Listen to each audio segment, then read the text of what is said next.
Hello everyone, कैसे हैं आप सब। आई होप आप सब बहुत अच्छे हैं और अपनी स्टडीज़ भी बहुत अच्छे तरीके से कर रहे हैं। तो भाई अपना केवीएस का टायर 1 एग्ज़ाम हो चुका है और उसका रिज़ल्ट आना भी बाकी है। तो भाई तब तक हमें DSSB की तरफ भी ध्यान दे लेना चाहिए क्योंकि इसकी न्यू डेट्स आ चुकी हैं। 13 और 14 अप्रैल को अपना DSSB PGT बायोलॉजी का एग्ज़ाम है। तो सबसे पहले उसके PYQ देखने ज़रूरी हैं कि कैसे हर एक NCERT की लाइन से जो है क्वेश्चन आता है। ठीक है, आप जब PYQ देखेंगे तभी आपको आइडिया लगेगा कि किस तरह के क्वेश्चंस आते हैं। तो इसमें 9 डिसिप्लिन आते हैं, यानी लगभग 180 क्वेश्चंस आते हैं। डिसिप्लिन 4 तक मैं क्वेश्चंस करा चुकी हूँ। अगर आप वो क्वेश्चन देखना चाहते हैं तो आप इसी चैनल की प्लेलिस्ट में जाइए, DSSB PGT बायोलॉजी के नाम से बनी हुई है, वहाँ से आप ये क्वेश्चन कर सकते हैं। और इसकी PDF, इस जो पूरी आंसर की है इसकी PDF आपको इसी चैनल पे जो आप देखोगे कि इसमें टेलीग्राम चैनल का आपको लिंक मिल जाएगा। ठीक है, और वहाँ से आप जो है इसकी PDF ले सकते हो। और हाँ, इस लेक्चर के लास्ट में मैं बहुत इम्पोर्टेंट एडवाइस आपको देने वाली हूँ जो आपको ये एग्ज़ाम क्लियर कराने में बहुत हेल्प करेगी। ठीक है, तो लास्ट तक ज़रूर देखना है। तो भाई डिसिप्लिन 5 का पहला क्वेश्चन हम करते हैं, how do B chromosomes typically behave during meiosis. तो आप जानते हैं एक ए क्रोमोसोम होते हैं, एक बी क्रोमोसोम होते हैं। जो ए क्रोमोसोम होते हैं वो नॉर्मल क्रोमोसोम होते हैं, नेसेसरी क्रोमोसोम्स होते हैं। जो बी क्रोमोसोम है वो सुपर न्यूमेरिक क्रोमोसोम से भी बोला जाता है उनको, और ये एसेसरी क्रोमोसोम्स होते हैं। ठीक है, यानी जो सभी इंपॉर्टेंट जीन्स है ना वो लगभग एक क्रोमोसोम्स पर ही पाई जाती है, लेकिन बी क्रोमोसोम पर कोई ज़्यादा इंपॉर्टेंट जीन्स नहीं होती है। और ये कई स्पीसीज़ में प्रेजेंट होते हैं, कई स्पीसीज़ में अब्सेंट होते हैं। ठीक है, तो चलिए भाई ऑप्शंस के थ्रू समझते हैं इस चीज़ को। पहला ऑप्शन है they pair with a chromosome and segregate normally. तो भाई ये स्टेटमेंट यहाँ पर बिल्कुल गलत है। जो बी क्रोमोसोम है वो ए क्रोमोसोम के साथ पेयर नहीं करते हैं, उनके साथ नॉन होमोलोगस तरीके से बिहेव करते हैं, यानी ए क्रोमोसोम के साथ पेयर नहीं करते हैं। एंड सेग्रीगेट अब नॉर्मली, जो बी क्रोमोसोम है वो अब नॉर्मली सेग्रीगेट करते हैं। ठीक है, तो यहाँ पर पहली स्टेटमेंट गलत हो जाएगी। सेकंड स्टेटमेंट है they do not pair with a chromosome and segregate irregularly. बिल्कुल सही स्टेटमेंट है ये सेकंड। ठीक है, ये बहुत अच्छे तरीके से बी क्रोमोसोम को डिफाइन कर रही है यहाँ पे। थर्ड स्टेटमेंट है they are always lost during meiosis. यहाँ पर बी क्रोमोसोम्स की बात होती है कि भाई मियोसिस के दौरान हमेशा लॉस्ट हो जाते, ऐसा ज़रूरी नहीं है। ठीक है, ये कभी कभी लॉस्ट हो जाते हैं और कभी रिटेन कर जाते हैं। ठीक है, तो ये स्टेटमेंट पूरी तरह से सही नहीं है। फोर्थ स्टेटमेंट है they always segregate to the same pole. ऐसा भी ज़रूरी नहीं है, ये इनका ये जो सेग्रीगेट करने का तरीका है वो वेरी कर सकता है। ठीक है, तो फोर्थ स्टेटमेंट भी यहाँ पर गलत हो जाती है। तो फर्स्ट क्वेश्चन का आंसर है सेकंड ऑप्शन, जो कि they do not pair with a chromosome and segregate irregularly. ठीक है, ये बात हो रही है बी क्रोमोसोम्स के बारे में। ठीक है, चलिए नेक्स्ट क्वेश्चन पे चलते हैं। What is the characteristic feature of polytene chromosome that allows for their visualization under light microscope? ठीक है, लाइट माइक्रोस्कोप के अंदर लाइट माइक्रोस्कोप में जो हम पोलिटीन क्रोमोसोम को देख पाते हैं वो किस वजह से होता है। ठीक है, उनकी ऐसा कौन सा फीचर है जो उनको विजिबल बनाता है। तो भाई आप जानते हैं जो पोलिटीन क्रोमोसोम होते हैं ना, बहुत लार्ज साइज़ के क्रोमोसोम्स होते हैं। उनका लार्ज साइज़ किस वजह से होता है, क्योंकि उनके वो जो है मल्टीपल राउंड्स ऑफ रेप्लिकेशन उनमें देखने को मिलता है, लेकिन सेल डिवीज़न देखने को नहीं मिलता। ठीक है, इस वजह से इनमें बहुत सारे लूप्स बन जाते हैं और इनका साइज़ बड़ा हो जाता है। ठीक है, जो हमें जो है माइक्रोस्कोप के अंदर इनको विजुअलाइज करने में हेल्प करता है। ठीक है, तो यहाँ पर थर्ड ऑप्शन अपना सही हो जाएगा। ठीक है, बाकी के जो ऑप्शन हैं वो इररिलेवेंट है और गलत है, थर्ड ऑप्शन यहाँ पर सही बैठता है। ठीक है, बाकी फिर भी मैं एक बार पढ़ के बता देती हूँ। फर्स्ट ऑप्शन है एसोसिएशन विद न्यूक्लियर लेमिना। जो भाई न्यूक्लियर लेमिना है, यानी न्यूक्लियस की जो अंदर की साइड जो प्रोटीन्स वगैरह अटैच होते हैं, नेट लाइक स्ट्रक्चर बनी हुई होती है, उसको न्यूक्लियर लेमिना बोला जाता है। तो उनके साथ एसोसिएशन से थोड़ी ना ये विजिबल होते हैं, तो ये स्टेटमेंट यहाँ पर गलत है।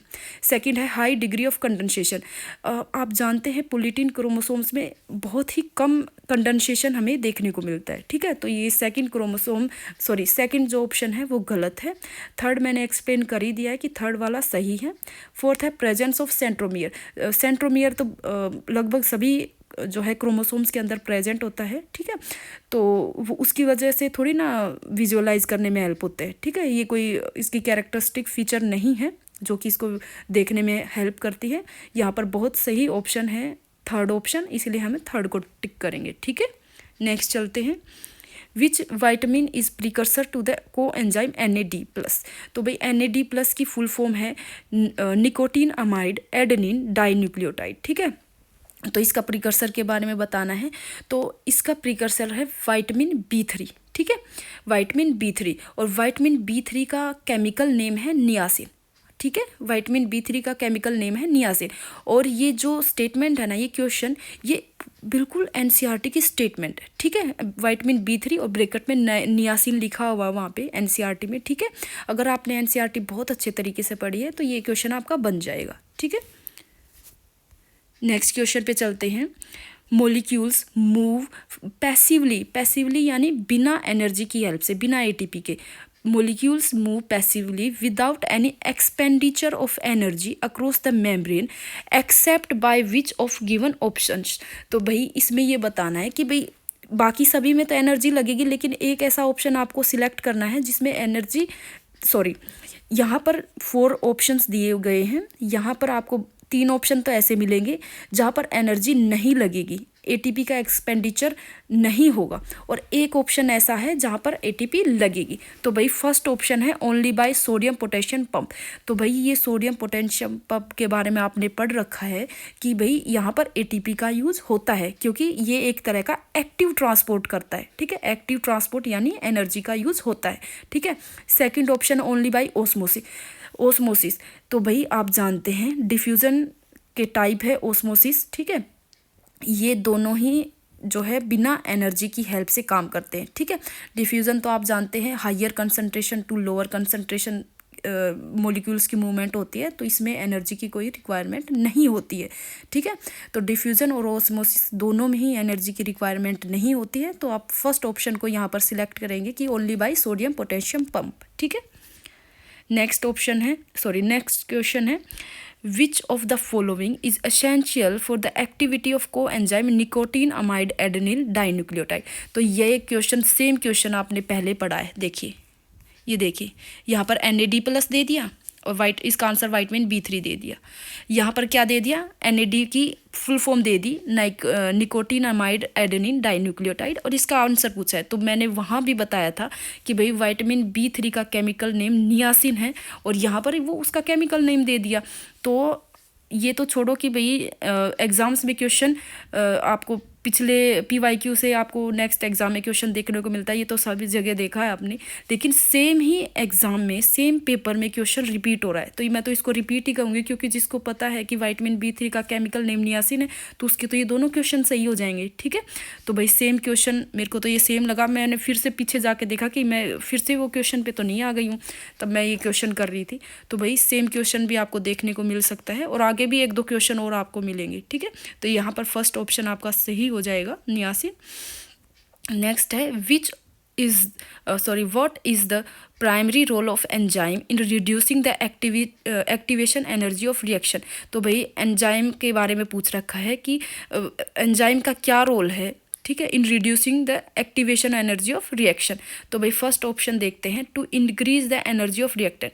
पहली बात, एंजाइम रिएक्टेंट्स या प्रोडक्ट्स की एनर्जी के ऊपर कोई इफ़ेक्ट नहीं डालते हैं, ठीक है, ना वो इसको इंक्रीज़ करते हैं ना डिक्रीज़ करते हैं। तो भाई एंजाइम का कोई रोल नहीं है रिएक्टेंट और प्रोडक्ट की एनर्जी को इंक्रीज़ और डिक्रीज़ करने में। तो पहला और चौथा ऑप्शन यहाँ पर गलत हो जाते हैं, ठीक है। पहला दे रखा है to increase the energy of reactant, और चौथा दे रखा है to decrease the energy of product, तो दोनों तो यहाँ गलत हो जाएंगे। सेकेंड है to increase the temperature of reaction. भाई एंजाइम का क्या काम है टेम्परेचर को इंक्रीज़ और डिक्रीज़ करने का, तो यहाँ पर ये ऑप्शन भी गलत हो जाएगा। थर्ड है to stabilize the transition state, बिल्कुल सही, यहाँ पर थर्ड ऑप्शन सही हो जाएगा। पहली बात, रिएक्टेंट से प्रोडक्ट बनता है ना, तो बीच में एक ट्रांजिशन स्टेट आती है, बीच की स्टेज आती है जो कि हाईली अनस्टेबल होती है, ठीक है। तो एंजाइम क्या करते हैं, उसकी एनर्जी को लो करते हैं और उसको स्टेबलाइज स्टेज बनाते हैं, जिसकी वजह से जो है रिएक्शन फास्ट हो जाती है। तो यहाँ पर थर्ड ऑप्शन सही हो जाएगा, to stabilize the transition stage, ठीक है। नेक्स्ट चलते हैं, Which of the following microscope is used to study the dynamic motility of mitochondria, mitotic chromosome and vacuoles? तो भाई पहली बात, ये जो नए टॉपिक ऐड हुए ना माइक्रोस्कोपी, उसमें से ये क्वेश्चन आया हुआ है, ठीक है। और ये जो सभी ऑप्शन दे रखे हैं ना, phase contrast microscope, confocal microscope, compound light microscope, bright field microscope, ये सभी आपको डिटेल में पढ़ के जाना है, ठीक है। इन सब से क्वेश्चन आता है और ये इसका एग्जांपल कि भाई माइक्रोस्कोपी से क्वेश्चन आया हुआ है। जो भी न्यूली एडिड टॉपिक है ना, उनमें से बहुत डेप्थ में क्वेश्चन नहीं आते हैं, लेकिन उनसे क्वेश्चन जरूर आते हैं, ठीक है। जैसे माइक्रोस्कोपी से ये क्वेश्चन आ गया, तो भाई इसका आंसर आएगा फेज कॉन्ट्रास्ट माइक्रोस्कोप। क्यों? जो भाई फेज कॉन्ट्रास्ट माइक्रोस्कोप है ना, ये लिविंग सेल्स को बिना स्टेनिंग के विजुलाइज करने में हेल्प करता है, ठीक है। तो यहाँ पर हम क्या देख रहे हैं, motility of mitochondria, mitotic chromosome and vacuole, यानी लिविंग सेल्स के बारे में हम बात कर रहे हैं। और यहाँ पर लिविंग सेल्स के लिए कौन सा माइक्रोस्कोप यूज होता है? फेज कॉन्ट्रास्ट माइक्रोस्कोप, ठीक है। आपको ये जो इम्पोर्टेंट फीचर है ना, वो याद रखने। हालांकि मैं माइक्रोस्कोप इतना डिटेल में पढ़ के नहीं गई थी, लेकिन जितने भी माइक्रोस्कोप है ना, उनके बारे में थोड़ा थोड़ा देख के गई थी भाई, इनके यूज़ क्या हो सकते हैं, ठीक है। तो ताकि हम थोड़ा सा तो हम आइडिया लगा पाएँ, तो भाई इसलिए ये क्वेश्चन मेरा ठीक हो गया था, ठीक है। नेक्स्ट चलते हैं। What type of transport is mediated by importance and exportins across the nuclear pore complex? भाई importance and exportin का क्या काम होता है? न्यूक्लियस के अंदर ट्रांसपोर्टेशन करना, ठीक है। तो भाई ये एनर्जी की हेल्प से, यानी एटीपी की हेल्प से ट्रांसपोर्ट करते हैं, इसलिए यहाँ पर थर्ड ऑप्शन सही हो जाएगा कि भाई एक्टिव ट्रांसपोर्ट करते हैं, ठीक है। तो थर्ड ऑप्शन यहाँ पे करेक्ट हो जाएगा। बाकी के जो ऑप्शन है, फैसिलिटेड डिफ्यूजन, इंडोसाइटोसिस या फिर पैसिव डिफ्यूजन, ये सब ऑप्शन यहाँ पर गलत हो जाएगा और यहाँ पर थर्ड ऑप्शन अपना सही हो जाएगा, क्योंकि ये एटीपी का यूज करते हैं, ठीक है। नेक्स्ट है, which of the following scientist worked on the role of nitric oxide as a signaling molecule? तो भाई ये क्वेश्चन मुझे नहीं आता था, क्योंकि साइंटिस्ट वगैरह के नाम मुझे याद नहीं रहते हैं। तो इसका ऑप्शन सीधा मैं बता देती हूँ कि फोर्थ ऑप्शन आएगा, Robert F Furchgott, Louis J Ignarro and Ferid Murad, ठीक है। फोर्थ ऑप्शन अपना आ जाएगा यहाँ पे और आपको ये याद ही करना है, ठीक है। नेक्स्ट चलते हैं। Which of the following enzyme is responsible for the conversion of ADP into ATP by means of oxidative phosphorylation? तो भाई ATP सिंथेसिस के बारे में यहाँ पर बात हो रही है। तो ATP सिंथेसिस कौन करवाता है? ATP सिंथेस, यानी जो फिफ्थ कॉम्प्लेक्स है ना, FOF1 कॉम्प्लेक्स, उसके बारे में यहाँ पर बात हो रही है। तो यहाँ पर सेकेंड ऑप्शन सही हो जाएगा, यानी ATP सिंथेस। और अगर आपको बाकी के ऑप्शंस पढ़ने हैं ना, तो आप वीडियो को पॉज करके पढ़ सकते हो, क्योंकि हम 40 क्वेश्चन करने वाले। अगर एक क्वेश्चन पे इतना टाइम दे दिया ना, तो वीडियो बहुत ज़्यादा लंबी हो जाएगी। और आप टेलीग्राम पे जाकर इसकी PDF ले लेना, PDF अवेलेबल करा दी मैंने, इसी लिंक दे दूँगी डिस्क्रिप्शन में मैं टेलीग्राम का, ठीक है। नेक्स्ट चलते हैं। Which of the following pairs associated with the Krebs cycle generates energy in the electron transport chain? तो भाई जो Krebs cycle है, उसमें किस तरह कौन कौन सी एनर्जी की फॉर्म हमें मिलती है? तो भाई FADH2 मिलती है हमें, NADH मिलता है और GTP मिलती है। तो ऑप्शंस के हिसाब से फोर्थ ऑप्शन यहाँ पर ठीक हो जाएगा, NADH एंड FADH2। जो बाकी के ऑप्शन है उसमें कुछ ना कुछ गलत दे रखा है, जैसे पहला है NADH2 एंड GTP, NADH2 नहीं आएगा, NADH आएगा। सेकेंड ऑप्शन है ATP एंड NAD+, तो ये तो बिल्कुल गलत है, ठीक है। NAD+ नहीं आएगा, NADH आता है, ATP की जगह GTP आता है। थर्ड है FADH2 and ATP, FADH2 and अगर GTP होता तो फिर रिलेवेंट हो सकता था, लेकिन यहाँ पर जो ऑप्शंस के हिसाब से सही दे रखा है वो है NADH एंड FADH2, ठीक है। नेक्स्ट चलते हैं। Mitosis type of cell division is also known as, तो भाई माइटोसिस को आप जानते ही हैं, इक्वेशनल डिवीजन बोलते हैं। और यहीं पर अगर मियोसिस दे रखा होता ना, तो मियोसिस को हम रिडक्शनल डिवीजन बोलते हैं। NCERT की लाइन है भाई ये, ठीक है। ये तो आप सबको आता ही होगा। बाकी के ऑप्शन भी देख लेते हैं। तो मैंने फर्स्ट तो बता दिया, इक्वेशनल डिवीजन यानी माइटोसिस, रिडक्शनल डिवीजन यानी मियोसिस, फ्री न्यूक्लियर डिवीजन जैसे कोकोनट वाटर में हमें देखने को मिलता है भाई, न्यूक्लियस का ही डिवीजन होता रहता है, सेल डिवीजन नहीं होता है, ठीक है, वो फ्री न्यूक्लियर डिवीजन बोलते हैं। मिक्स्ड डिवीजन यानी वहाँ पर फ्री न्यूक्लियर डिवीजन भी देखने को मिलेगा और सेल डिवीजन भी देखने को मिलेगा, ठीक है। जैसे कोकोनट की जो हार्ड पार्ट होता है ना, कर्नल बोलते हैं शायद उसको, जो हार्ड पार्ट है वहाँ पर सेल डिवीजन भी आपको देखने को मिल रहा है, और उसके अंदर जो पानी भरा है वो फ्री न्यूक्लियर डिवीज़न है, यानी दोनों तरह के डिवीज़न आपको देखने को मिल रहे हैं कोकोनट में, तो उसको मिक्स डिवीज़न बोलते हैं। ठीक है। Which of the following is correct regarding the genetic code. तो भाई ये भी एनसीईआरटी की बिल्कुल लाइन उठा के दे रखी है। तो भाई करेक्ट रिगार्डिंग जेनेटिक कोड, यहाँ पर फोर्थ ऑप्शन सही हो जाएगा। The genetic code is triplet, degenerate and commaless और नॉन एम्बिग्यूअस। तो फोर्थ ऑप्शन यहाँ पर ठीक हो जाएगा, ये मुझे सही याद था, और तो ये क्वेश्चन भी मेरा सही था। और जो बाकी के ऑप्शन है फर्स्ट, सेकंड और थर्ड, आप देख सकते हो उसमें कुछ ना कुछ मिस्टेक ज़रूर मिलेगी। पहला देख लेते हैं, the genetic code is triplet, degenerate and commaless and ambiguous. ये एम्बिग्यूअस नहीं, ये नॉन एम्बिग्यूअस होता है। ठीक है। सेकेंड वे भी इसी तरह जनरेट दे रखा है, यहाँ पर डी जनरेट आना चाहिए। थर्ड ऑप्शन में क्या सिंगलेट दे रखा है, सिंगलेट नहीं ट्रिपलेट आना चाहिए। ठीक है। तो यहाँ पर फोर्थ ऑप्शन अपना सही हो जाएगा। नेक्स्ट है, which of the following hormones has the ability to increase the length of the axis and is use to increase the length of grape stock. तो भाई यहाँ पर फाइटो हार्मोन्स दे रखे हैं, तो जो ग्रेप स्टॉक्स को इंक्रीज़ करने के लिए, लेंथ को इंक्रीज़ करने के लिए मेनली कौन सा हार्मोन यूज़ होता है, जिब्रेलिन। ठीक है। बाकी के हार्मोन है जैसे ऑक्सिन, तो भाई एपिकल डोमिनेंस वगैरह में हम देखते हैं इसका रोल होता है। साइटोकाइनिन का रोल सेल डिवीज़न में होता है। एब्सिसिक एसिड को स्ट्रेस हार्मोन बोलते हैं, लेकिन ये जो यहाँ पर जो क्वेश्चन दे रखा है उस हिसाब से आंसर जिब्रेलिन यानी फोर्थ ऑप्शन जाएगा। और फाइटो हार्मोन्स इम्पोर्टेंट है, आपको इनका जो है यूजेस से क्वेश्चन ज़रूर आता है, तो यूजेस आपको सभी याद करने हैं। ठीक है। और कौन कौन से रह गए, इथाइलिन वगैरह रह गया फाइटो हार्मोन में। ठीक है। नेक्स्ट चलते हैं, which fungus is commonly used as bio control agent to control plant pathogen. जो भाई प्लांट पेस्ट वगैरह होते हैं, प्लांट पैथोजन होते हैं जो प्लांट को नुकसान पहुंचाते हैं, उनको कंट्रोल करने के लिए कौन सा फंजाई यूज़ होता है, तो भाई ट्राइकोडर्मा यूज़ होता है। ट्राइकोडर्मा कुछ टॉक्सिन्स वगैरह रिलीज़ करता है, कुछ एंटीबायोटिक्स रिलीज़ करता है, जो प्लांट पेस्ट होते हैं, पैथोजन होते हैं, उनको मार देता है और प्लांट को बचाता है। ठीक है। तो बाकी ऑप्शन देख लेते हैं। फ्यूजेरियम तो खुद ही एक तरह का पैथोजन की तरह काम करता है, क्योंकि ये प्लांट में डिजीज कोज करता है। ठीक है। सेकंड ऑप्शन है राइजोपस एक ब्रेड मोल्ड है, तो ये कोई बायो कंट्रोल के रूप में काम नहीं करती है। थर्ड है एस्परजिलस, तो भाई एस्परजिलस एक तरह का एसिड बनाने में यूज़ होती है, शायद ये यीस्ट की जो है एक प्रजाति है, और मुझे ध्यान नहीं आ रहा ये कौन से एसिड को बनाने में यूज़ होती है, पर ये इंपॉर्टेंट है कि एस्परजिलस कौन सा एसिड बनाने में यूज़ होती है। ठीक है। आप मुझे कमेंट्स में बताना कि कौन सा एसिड बनाने में यूज़ होती है एस्परजिलस। तो भाई यहाँ पर फोर्थ ऑप्शन सही हो जाएगा।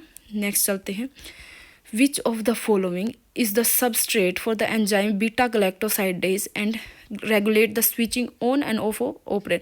तो भाई बीटा गलैक्टोसाइडेज का नाम है आ गया, तो आप जानते हैं कि ये लैक ऑपरेन हो गया। भाई लैक ऑपरेन से क्वेश्चन है, तो लैक यहाँ पर लैक की फुल फॉर्म है लैक्टोज। ठीक है। तो यहाँ पर थर्ड ऑप्शन सही हो जाएगा, लैक्टोज। बीटा गलैक्टोसाइडेज का सबस्ट्रेट है लैक्टोज। ठीक है। अगर बहुत ही स्पेसिफिकली हम बात करें तो एलोलैक्टोज। ठीक है। लेकिन ऑप्शंस के हिसाब से यहाँ पर थर्ड ऑप्शन सही हो जाएगा, लैक्टोज। ठीक है। नेक्स्ट चलते हैं, which of the following is the correct full form of RAPD in molecular biology. तो भाई ये मोलिकुलर मार्कर से क्वेश्चन है, RAPD RFLP ये सभी मोलिकुलर मार्कर्स होते हैं और इनसे क्वेश्चन ज़रूर आता है। ठीक है। चाहे नेट की बात का हम करें या फिर PGT वगैरह की बात करें, तो इनसे क्वेश्चन ज़रूर आता है। मोलिकुलर मार्कर्स बहुत इंपॉर्टेंट हैं। ठीक है। तो भाई RAPD की फुल फॉर्म है रैंडम एम्पलीफाइड पॉलीमॉर्फिक DNA। ठीक है। आप जब भी अगर आप DSSB के लिए सीरियसली तैयारी कर रही हैं, तो भाई आप ये मोलिकुलर मार्कर्स ज़रूर पढ़ के जाना है, और कौन से में PCR यूज़ होता है, कौन से कहाँ पर यूज़ किए जाते हैं, ये सभी आपको ज़रूर याद करना है। ठीक है। नेक्स्ट चलते हैं, what is the primary function of centromere during mitosis. Mitosis के दौरान सेंट्रोमियर का क्या काम होता है, तो भाई सेंट्रोमियर से अटैच होते हैं काइनेटोकोर्स, और काइनेटोकोर्स से अटैच होते हैं स्पिंडल फाइबर। ठीक है। ताकि सेल डिवीज़न में हेल्प करते हैं ये। तो भाई यहाँ पर थर्ड ऑप्शन सही हो जाएगा, to regulate the attachment of microtubule to the chromosome. तो भाई जो सेंट्रोमियर से काइनेटोकोर अटैच होते हैं, काइनेटोकोर से ही स्पिंडल फाइबर यानी माइक्रोट्यूबुली अटैच होते हैं। ठीक है, तो यहाँ पर थर्ड ऑप्शन सही हो जाएगा। ये सेल डिवीजन से क्वेश्चन है। तो भाई बाकी ऑप्शंस भी देख लेते हैं। To synthesize new DNA strand, नहीं भाई सेंट्रोमियर थोड़ी ना हेल्प करेगा न्यू डीएनए स्ट्रैंड को सिंथेसाइज करने में। सेकंड है टू रिपेयर डीएनए डैमेज, नहीं डीएनए डैमेज के लिए को रिपेयर करने के लिए अलग से कॉम्प्लेक्स होते हैं, सेंट्रोमियर का उसका में कोई काम नहीं है। ठीक है, थर्ड ऑप्शन मैंने आपको एक्सप्लेन कर ही दिया है। फोर्थ है to facilitate the separation of sister chromatid, नहीं भाई फोर्थ ऑप्शन भी नहीं आएगा। ठीक है, तो नेक्स्ट चलते हैं। यहाँ पर थर्ड ऑप्शन अपना सही हो जाएगा। नेक्स्ट क्वेश्चन देखते हैं।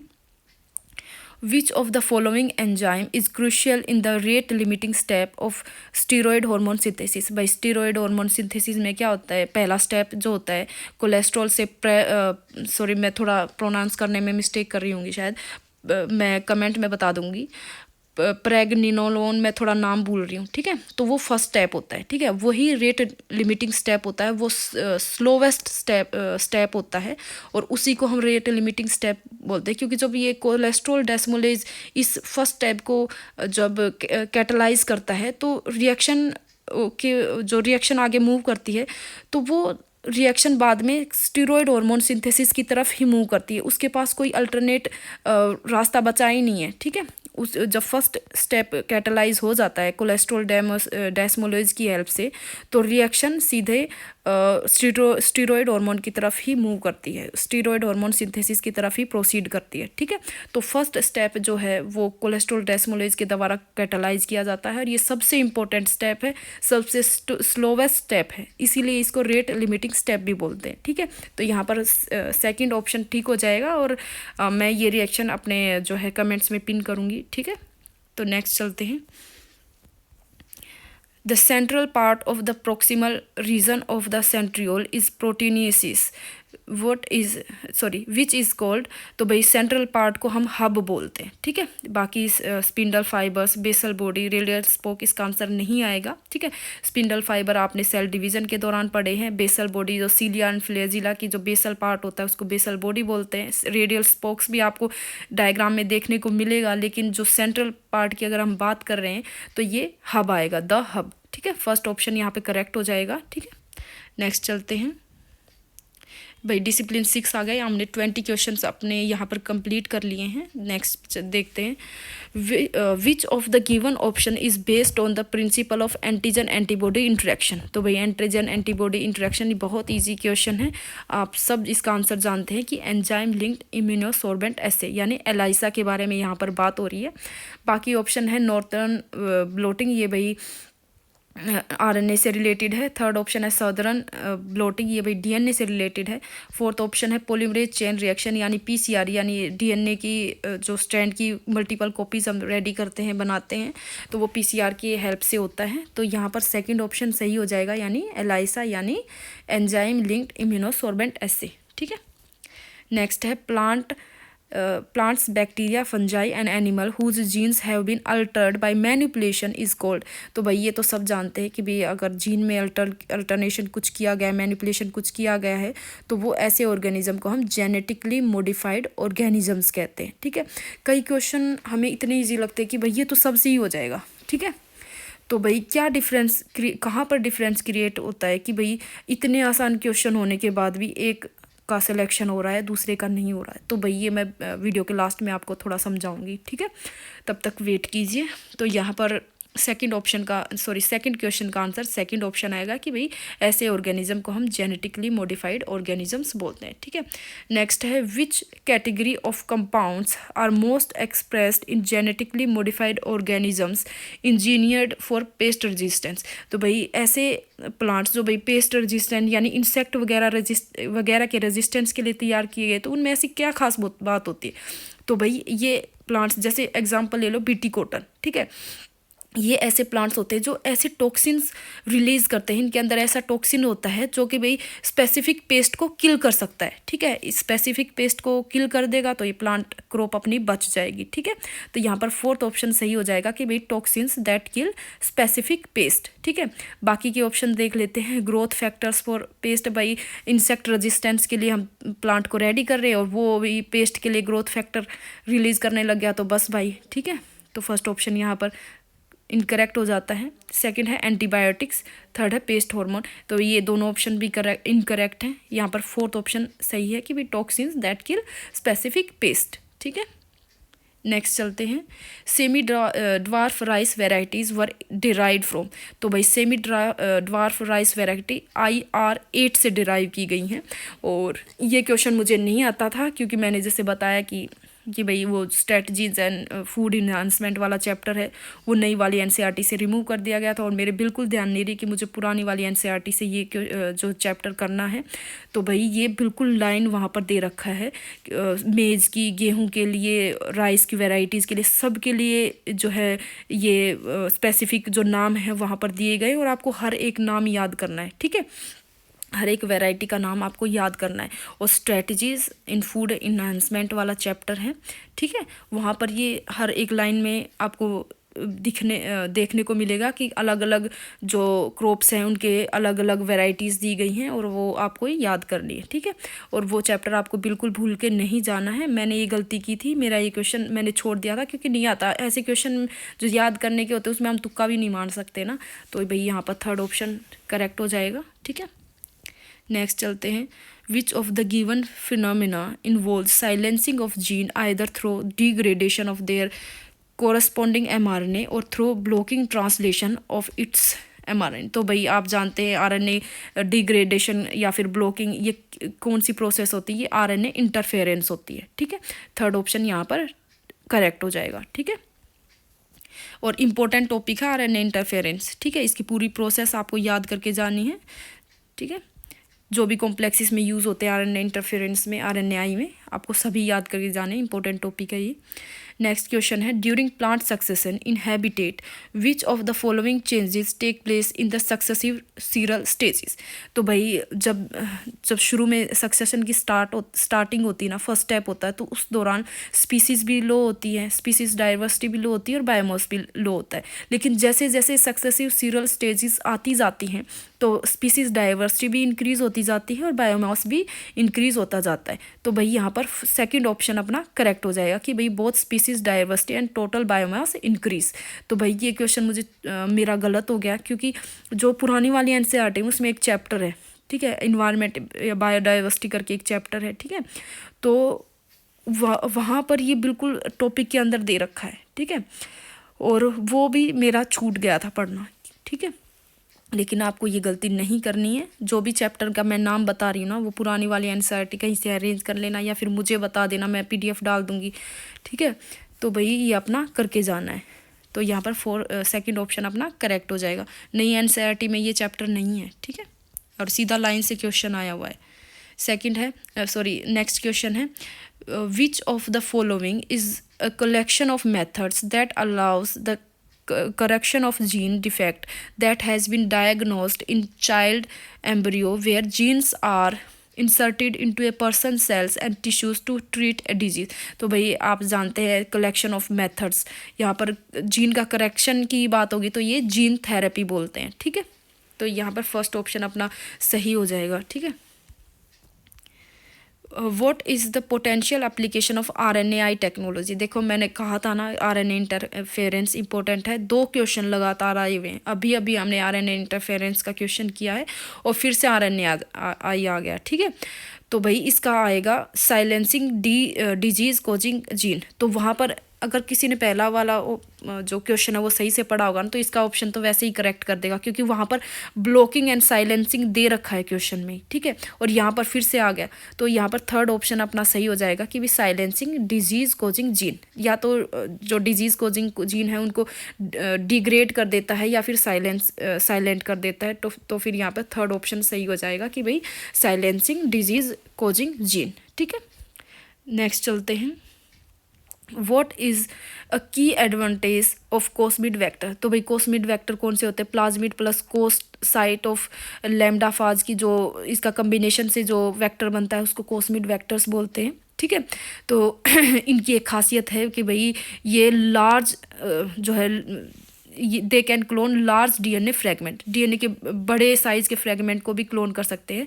लगभग 35 किलो बेस पेयर से लेकर 45 किलो बेस पेयर तक ये क्लोन कर सकते हैं। तो कॉस्मिड वेक्टर्स की यही खास बात है और यही क्वेश्चन में पूछ रखा है, तो भाई अपना फोर्थ ऑप्शन अपना सही हो जाएगा। ठीक है, और बाकी ऑप्शंस भी देख लेते हैं। They can clone small DNA fragment, नहीं भाई, स्मॉल डीएनए फ्रेगमेंट के लिए और वेक्टर्स हैं।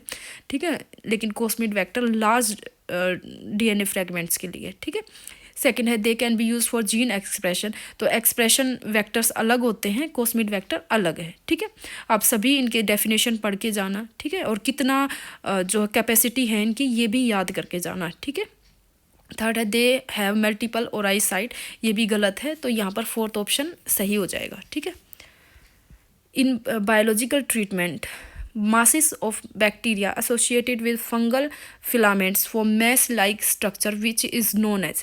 तो भाई आपने पढ़ा होगा सीवेज ट्रीटमेंट, आपने ज़रूर पढ़ा होगा, वहाँ पर primary secondary and tertiary treatment stages आती हैं। वहाँ पर याद करो कि सेकेंडरी स्टेज के दौरान हम बैक्टीरिया को इंट्रोड्यूस करते हैं। ठीक है, और वो क्या बनाते हैं, एरोबिक माइक्रोब्स फ्लोक्स, यानी वो जो बैक्टीरिया है वो बहुत ज़्यादा मात्रा में वहाँ पर जो है डिवीज़न कर लेते हैं। ठीक है, तो वो फ्लोक्स बना लेते हैं, और यहाँ पर फर्स्ट ऑप्शन ठीक हो जाएगा कि भाई एरोबिक माइक्रोब फ्लोक्स। ठीक है, तो फर्स्ट ऑप्शन यहाँ पर करेक्ट है, और सीवेज ट्रीटमेंट से ये क्वेश्चन है, एनसीईआरटी की लाइन है। ठीक है, तो भाई नेक्स्ट चलते हैं। Which of the following is being developed for safety testing of vaccine before they are used on human। तो भाई इंसानों पे कोई वैक्सीन की जो टेस्टिंग है वो नहीं की जाती है, उससे पहले जो ट्रांसजेनिक माइस हैं उनके ऊपर टेस्टिंग की जाती है। अगर वो सफल होती है उसके बाद ही फर्दर जो है प्रोसेसिंग होती है, लेकिन सबसे पहले ह्यूमन के लिए जो भी वैक्सीन बनाई जाती है उनका जो एक्सपेरिमेंट है, उनका जो यूज़ है, ठीक है, उनकी जो टेस्टिंग है वो माइस के ऊपर की जाती है। तो यहाँ पर सेकंड ऑप्शन अपना सही हो जाएगा। ठीक है, नेक्स्ट है what is cryo preservation commonly used for storing. तो भाई क्रायो प्रेजर्वेशन में हम बहुत ही लो टेम्परेचर पे टिश्यूज़ सेल वगैरह को स्टोर करते हैं। ठीक है, ताकि उनका जो मेटाबॉलिज्म है वो बिल्कुल स्टॉप हो जाए, ऑलमोस्ट स्टॉप हो जाए। ठीक है, और वो लंबे समय तक जीवित रह सके। ठीक है, तो यहाँ पर फोर्थ ऑप्शन सही हो जाएगा कि biological material like cell tissue and gametes, इनको क्रायो प्रिजर्वेशन टेक्निक के माध्यम से हम स्टोर करते हैं। ठीक है, तो बाकी ऑप्शन भी देख लेते हैं। मेडिसिन्स, इनके लिए तो फ्रीज वगैरह भी यूज़फुल हो सकते हैं। फूड आइटम्स के लिए भाई डीप फ्रीज कर सकते हैं फूड आइटम्स को, केमिकल्स को, लेकिन जो क्रायो प्रिजर्वेशन टेक्निक है वो specifically cells tissue and gametes के लिए होती है। ठीक है, तो यहाँ पर फोर्थ ऑप्शन अपना सही हो जाएगा। नेक्स्ट है which of the following is not likely to be cultivated as a sustainable source of single cell protein due to limitation in biomass productivity and scalability। तो भाई सिंगल सेल प्रोटीन के रूप में आप जानते हैं कि स्पिरुलिना सिंगल सेल प्रोटीन के रूप में बहुत ही पॉपुलरली यूज़ की जाती है। सेकंड है मिथाइलोफाइलस मिथाइलोट्रोफस, ये भी यूज़ किया जाता है। फोर्थ है कैंडिडा यूटिलिस, यानी यीस्ट, ये एक तरह की फंजाई है, ये यूनिसेलुलर फंजाई है, और इसको भी हम SCP की यानी सिंगल सेल प्रोटीन के लिए यूज़ कर सकते हैं। लेकिन जो थर्ड ऑप्शन है मशरूम, इसको नहीं कर सकते, क्योंकि भाई मशरूम जो है ना वो मल्टी सेलुलर ऑर्गेनिज्म है। ठीक है, इसको स्पेस भी ज़्यादा चाहिए, इसको न्यूट्रिएंट्स भी ज़्यादा चाहिए, इसको उगाने में खर्चा भी ज़्यादा आएगा। लेकिन जो बाकी के ऑप्शन है ये यूनिसेलुलर हैं, बैक्टीरिया वगैरह है, एल्गी है, ठीक है, यूनिसेलुलर फंजाई है, इनके लिए इतना जो है खर्चा नहीं आएगा। ये इसलिए यहाँ पर थर्ड ऑप्शन हम अलग कर सकते हैं, एलिमिनेट कर सकते थे, तो थर्ड ऑप्शन तक हम पहुँच सकते थे। ठीक है, नेक्स्ट चलते हैं। What is the key component of an ELISA assay. तो भाई एलाइसा पहले भी आई थी, मैंने कहा था कि आपको ज़रूर लगेगा कि भी क्वेश्चन रिपीट हो रहे हैं। ठीक है, तो भाई एलाइसा वहाँ पर एंजाइम एंटीबॉडी इंट्रैक्शन पूछ लिया था, यहाँ पर एंजाइम एंटीबॉडी इंट्रैक्शन ऑप्शन में दे दिया और एलाइसा क्वेश्चन में पूछ लिया। ठीक है, तो क्वेश्चन भी रिपीट हो रहे, देखो भाई। ठीक है, तो की कंपोनेंट ऑफ एलाइसा ऐसे, इसकी क्या की कंपोनेंट है भाई, एंजाइम लिंक्ड एंटीबॉडी ही इसका जो है की कंपोनेंट है। ठीक है, एंजाइम एंटीबॉडी का इंट्रैक्शन होता है। ठीक है, तो भाई फोर्थ ऑप्शन यहाँ पर करेक्ट हो जाएगा। नेक्स्ट चलते हैं। Which breeding method involves the use of tissue culture technique to produce large number of genetically identical plants? तो भाई इन कीवर्ड्स को नोट करो। जेनेटिकली आइडेंटिकल प्लांट्स, आइडेंटिकल यानी क्लोन हमें तैयार करने हैं, ठीक है, जिनका जेनेटिक कम्बिनेशन बिल्कुल पेरेंट प्लांट के सिमिलर हो, ठीक है। तो भाई माइक्रो प्रोपगेशन एक ऐसी टेक्निक है जिसके माध्यम से हम बहुत सारे क्लोन जो है रेडी कर सकते हैं, ठीक है, जो पेरेंट प्लांट के बिल्कुल सिमिलर होते हैं। तो यहाँ पर फर्स्ट ऑप्शन अपना करेक्ट हो जाएगा, ठीक है। म्यूटेशन ब्रीडिंग से तो भाई वैरायटीज़ होती हैं, हाइब्रिड से भी वैरायटीज़ उत्पन्न होती हैं, सिमिलर थोड़ी ना होता है, ठीक है। कन्वेंशनल ब्रीडिंग में भी जो है दो अलग अलग वैरायटीज़ ली जाती हैं, ठीक है। तो यहाँ पर वही ऑप्शन, फर्स्ट ऑप्शन ही जो है करेक्ट हो जाएगा। नेक्स्ट चलते हैं। ए distinct ecological community of plants and animal living together in a particular climate, आपको ये कीवर्ड्स याद रखने हैं। पहला है इकोलॉजिकल कम्युनिटी, फिर है plants and animal living together, फिर है climate and has characteristic appearance along with distribution along a wide geographical area. तो भाई यहाँ पर कई सारी कीवर्ड्स आ गए भाई, ecological community, climate, wide geographical area. तो भाई इसका एक ही ऑप्शन सही है, वो बायोम, ठीक है। लार्ज जियोग्राफिकल एरिया के लिए हम कौन सी, जिसके अंदर सभी प्लांट्स, एनिमल, क्लाइमेट वगैरह आ जाएंगे, तो उसके लिए हम बायोम वर्ड यूज़ करते हैं, ठीक है, वाइड जियोग्राफिकल एरिया, ठीक है। और जहाँ तक बात है सेकंड ऑप्शन की, बायोलॉजिकल कम्युनिटी, ये भाई बहुत छोटे जो है जियोग्राफिकल एरिया के लिए होते हैं, वाइड पूछ रखा है, यहाँ पे बायोम आएगा। थर्ड ऑप्शन है बायोटा, जो लिविंग प्लांट्स एनिमल्स होते हैं उनको कलेक्टिवली हम बायोटा बोल सकते हैं। फोर्थ है फेंस, जो ये वेटलैंड्स वगैरह है इसके टाइप होते हैं फेंस, ठीक है। तो यहाँ पर फर्स्ट ऑप्शन अपना करेक्ट हो जाएगा, ठीक है। नेक्स्ट है, in which stage of sewage treatment does the break down of organic matter by microbes occur. मैंने अभी सीवेज ट्रीटमेंट के बारे में बताया था, जहाँ पर हम फ्लोक्स के बारे में बात कर रहे थे ना, बैक्टीरिया के फ्लोक्स के, ठीक है। तो आप जानते हैं सीवेज ट्रीटमेंट के दौरान जो सेकेंडरी ट्रीटमेंट स्टेज होती है, वहाँ पर हम जो है बैक्टीरिया को, माइक्रोब्स को इंट्रोड्यूस करते हैं, ठीक है। तो यहाँ पर सेकंड ऑप्शन अपना ठीक हो जाएगा, ठीक है। नेक्स्ट है, what was the first transgenic animal ever created. तो भाई माउस ही क्रिएट किया गया था, आप सभी जानते हैं, ट्रांसजेनिक माउस। यहाँ पर फर्स्ट ऑप्शन करेक्ट हो जाएगा। बाकी के जो है काऊ, चिकन, गोट, ये बाद की बातें हैं, बाद में जो है इनको जो है बनाया गया था, लेकिन सबसे पहले जो ट्रांसजेनिक एनिमल क्रिएट किया गया था वो माउस था, ठीक है। तो यहाँ पर फर्स्ट ऑप्शन अपना करेक्ट हो जाएगा।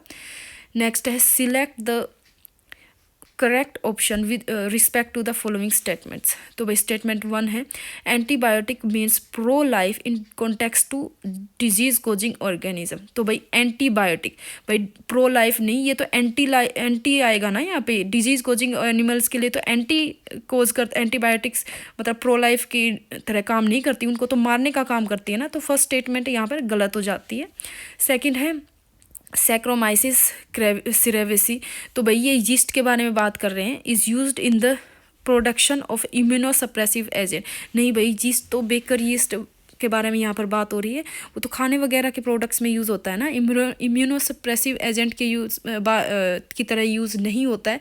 उसके लिए एक और जो है फंजाई है, उसका नाम ट्राइकोडर्मा पोलिस्पोरम है, ठीक है। तो वो इम्यूनोसप्रेसिव एजेंट की तरह काम करता है, ठीक है। उससे एक एंटीबायोटिक मिलती है साइक्लोस्पोरिन ए, ठीक है। तो यहाँ पर सेकंड स्टेटमेंट भी अपनी गलत हो जाती है, ठीक है। तो यहाँ पर थर्ड ऑप्शन आएगा, both statement first and second are incorrect, ठीक है। नेक्स्ट है, in order to improve the plant varieties for various purposes the most conventional method still very useful with enormous unexplored possibilities is. तो भाई यहाँ पर conventional method की बात करिए, ठीक है। कन्वेंशनल मेथड है हाइब्रिडाइजेशन, ठीक है, जहाँ पर दो ब्रीड के हम जो आपको डिज़ायरेबल कैरेक्टर्स हैं वो चाहिए होते हैं, तो दोनों ब्रीड को हम क्रॉस करवाते हैं, ठीक है। तो यहाँ पर हाइब्रिडाइजेशन एक कन्वेंशनल मेथड है, ठीक है। बाकी के जो हैं genetic engineering, plant introduction, mutation, breeding, ये इसका आंसर नहीं है, ठीक है। तो कन्वेंशनल मेथड हाइब्रिडाइजेशन है। बाकी तो लैब लेवल पे जो है इंट्रोड्यूस किया, जैसे म्यूटेशन है, म्यूटेशन से चांसेस हैं कि आपको डिजायरेबल कैरेक्टर मिल जाए और चांसेस ये भी हैं कि आपको ना मिले, ठीक है।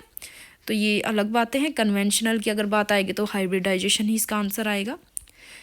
तो भाई डिसिप्लिन 6 तक अपने हो गए हैं। नेक्स्ट लेक्चर में हम 7, 8, 9 करेंगे, ठीक है। अगर एक लेक्चर में कंप्लीट होते हैं तो ठीक है, नहीं तो 2 लेक्चर में कर लेंगे, ठीक है।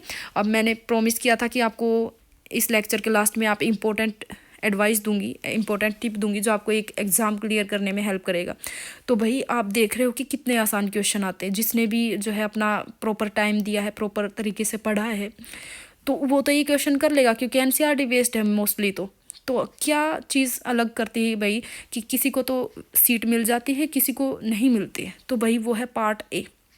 मैंने ये बात पहले भी बोली है, स्ट्रेटजीज बताने के दौरान भी बोली है कि भाई अपना पार्ट ए इतना स्ट्रॉन्ग करो भाई, क्योंकि जो सब्जेक्ट में तो लगभग सभी ही एक्सपर्ट होते हैं, जो इन्होंने भी, क्योंकि हम कितने टाइम से ये की सब्जेक्ट पढ़ रहे हैं भाई, ठीक है। तो मोस्टली क्वेश्चन अपने ठीक हो ही जाते हैं, लेकिन जो पार्ट 1 है ना, बच्चे उसकी तैयारी नहीं करते। मैं भी उनमें से एक हूँ कि भाई पार्ट 1 से हमेशा बचती रहती हूँ, मैथ्स वगैरह से बचती रहती हूँ, ठीक है। सोचती हूँ कि शायद अपना जो सब्जेक्ट का है उससे मैं कवर कर लूँगी, लेकिन ऐसा नहीं होता है। मुझे एक आई ओपनिंग मिल चुका है, क्योंकि ये 2025 वाला एग्ज़ाम मैंने दिया था, उससे मेरी आंखें खुल गई कि भाई पार्ट 1 की कितनी इंपॉर्टेंस है। तो भाई पार्ट 1 की तरफ प्लीज़ प्लीज़ ध्यान दो, ठीक है। सब्जेक्ट अपना अच्छा बनाओ, और लगभग सभी का अच्छा होता है, लेकिन जो पार्ट 1 है ना, वो आपको सबसे सेपरेट करता है, ठीक है, आपको उस भीड़ से निकालता है, ठीक है। तो पार्ट 1 अपना स्ट्रॉन्ग करना है। जो बाकी के सभी 5 सब्जेक्ट आते हैं, Hindi, English, maths, reasoning, GK तो ठीक है भाई, किसी का होता नहीं होता, लेकिन बाकी के जो 4 पार्ट है ना, उनको अच्छे से करो, ठीक है। तो यही था भाई, अपने अच्छे से तैयारी करनी है। 13 और 14 अप्रैल का अपना एग्ज़ाम है, ठीक है। तो तब तक हम PYQ लगभग हम सभी कर ही लेंगे, ठीक है। Thank you so much.